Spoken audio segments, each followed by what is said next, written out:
We've seen inflation completely diminished from where it was under the reckless spending and the bad policies of the previous incompetent administration. I would remind the Fed chair, and I would remind the entire world, that this is a president who was a businessman first, and he knows what he is doing. Of course, President Trump is talking about this bill leading to growth in the economy. We are waiting any moment now to get the jobs numbers for the month of May.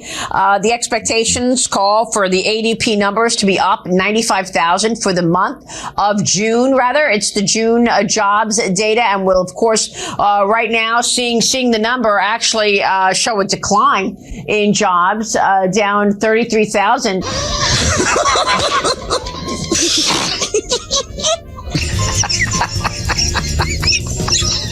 I mean, if there's a Guinness World Record for fastest change of topic live on air, then Maria Bartiromo may just have won it.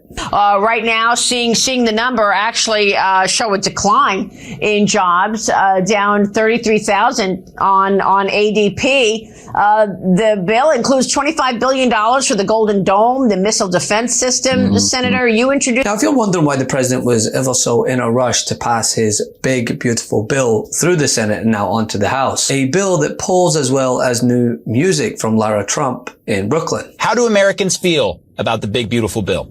Yeah, if we're talking about adjectives, how about they think it's awful, they think it's horrible, and to quote our colleague Charles Barkley, terrible, terrible, terrible. What are we talking about here? Well, let's take a look at the net favorable rating on the big, beautiful bill.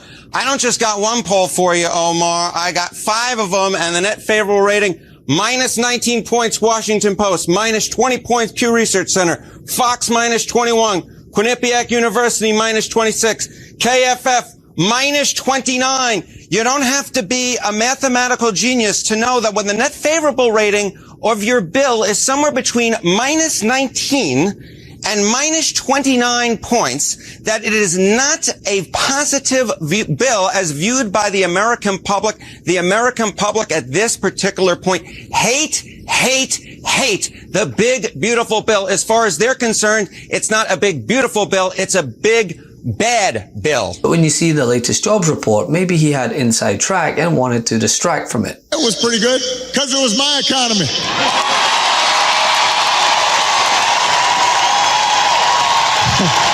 We had 75 straight months of job growth that I handed over to him. It wasn't something he did. I had spent 8 years cleaning up the mess that the Republicans had left me the last time. So just in case everybody has a hazy memory,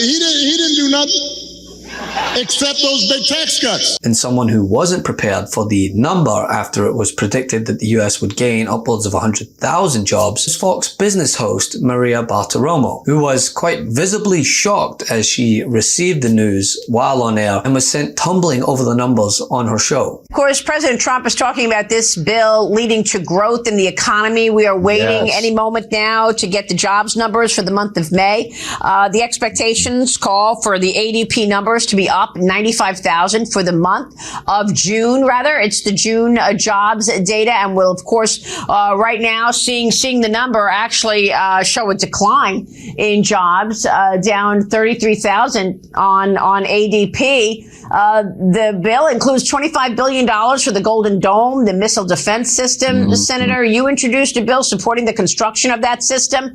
I want to get your take on defense and whether or not that. This comes as the impact of President Trump's second term begins to take root within the economy, bringing with it everything that goes along with a Trump presidency, insecurity, unpredictable tariffs, unstable markets, and as a result, it impacts the job market. If you just look at the basic data and don't look at the forecast, you would say that we would have continued cutting. The difference, of course, is at this time, all forecasters are expecting pretty soon that some significant inflation will show up from tariffs. Now, we can't just ignore that, but we're just saying, let's wait and see more. That's all we're doing. And if you will have noticed, a substantial majority of the committee has written down rate cuts in the remaining 4 meetings this year.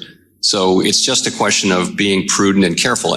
But at a time when the labor market is still strong, we don't see weakness in the labor market. If we did, that would change things. We're going to continue to adapt as the data adapt. But that is the difference between then and now. Then inflation was forecasted to continue to come down. Here it's forecasted to go up by all forecasters. So, and again, we're not overreacting to that. We're just saying, hey, as long as the economy's strong, we can take a little bit of a pause here. And that's what we're doing. And again, continue to adapt as the data comes in. If we see data that suggests that inflation's not going to produce big increases, that would matter. And if we saw the labor market weakening, that would matter too.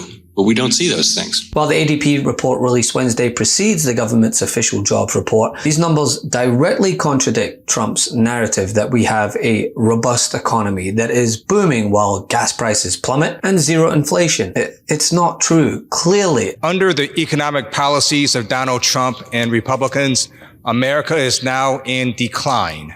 For the first time in 3 years, we have negative GDP growth. That means our economy actually shrank this year. It takes a special kind of stupid to take 12 consecutive quarters of positive economic growth and make it go negative. And we also know overall inflation has also increased. And Trump and Republicans want to make it worse. They want to pass the big, ugly bill that's going to cut off health care for over 16 million Americans, all in service of massive tax breaks to billionaires. Tell them to take their heads out of the sand and to stop harming the American people. Trump and Republicans should be working for you, not for billionaires. Trump's murdering the economy right now. And they're like, nah, dude, he's going to make it. It's going to be great. And it's like, no, you can see right now that's not the case. You can also see that there were dozens of economic markers that in totality, Biden beat Trump on. The notion that Trump's economy was just so much better than Biden's just flat out isn't true. The reality is me telling you this, you're not going to believe me, but go fucking look at it. Yeah. If you don't believe it, then you're in the head. Trump is crushing the economy. Every single thing that he's doing has been pushing it further and further down. Like, look, we love crypto. We're supposed to be banging right now, making money right now, and the thing's getting fucking suffocated. Why? Because there is global uncertainty with what wild move Trump is going to take. He used tariffs as a threat to Canada and Mexico. What happened that day and the next day? Market drops 30%. You think his fucking billionaire friends didn't clean house on that? You know they did, and they just ripped money out of everyday Americans' hands. Not only is he hurting the economy, but he's giving the money to his homies. And according to the report, the private sector lost 33,000 jobs in June, the first monthly job loss in 2 years. Now, most of the roles lost were in business services, health, and education. This comes as companies across the United States try to reconcile with the uncertainty this president just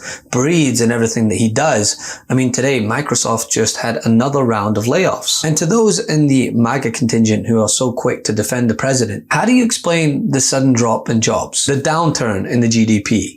First quarter GDP, however, the final read is negative 0.5%. We were expecting a loss of 0.2% for first quarter GDP. This is the first negative read that we've actually clocked since the first quarter of 2022. That's according to the Commerce Department. But again, that GDP read, this is actually even more of a loss in the range. The lies on gas prices and the lack of cuts by the Fed as a result of Trump's tariff uncertainty. We've seen inflation completely diminished from where it was under the reckless spending and the bad policies of the previous incompetent administration. I would remind the Fed chair, and I would remind the entire world, that this is a president who was a businessman first, and he knows what he is doing. He has a proven economic formula that worked in his first term as president, and it is working again. Chair, would the Fed have cut more by now if it weren't for the tariffs? So I think that's right. In effect, we went on hold when we saw the size of the tariffs and essentially all inflation forecasts for the United States went up materially as a consequence of the tariffs. So we didn't overreact. In fact, we didn't react at all. We're simply taking some time. As long as the U.S. economy is in solid shape, we think the prudent thing to do is to wait and learn more and see what those effects might be. Where is this Mr. After the Deal you were touting as the man who was going to oversee a robust economy that was going to take everyone to the promised land? Because all these graphs, they're trending in the wrong direction. I will wrap up by saying this. I don't really understand what it is that y'all plan to go back and tell your constituents. I'm glad that some of y'all decided to show up, but the reality is that You have sold your constituents out for 83 people in this country. And each of our districts should have approximately 766,000 people. How is it that you can explain that we still are running up the credit card and we have nothing to show for it except for the fact that we won't have food on the tables and we won't have health care? And with that, I will yield. Thank you. Representative Subramanian. The truth is more important than ever. Check out our new Truth Over Lies collection at store.MeidasTouch.com. All 100% USA union made.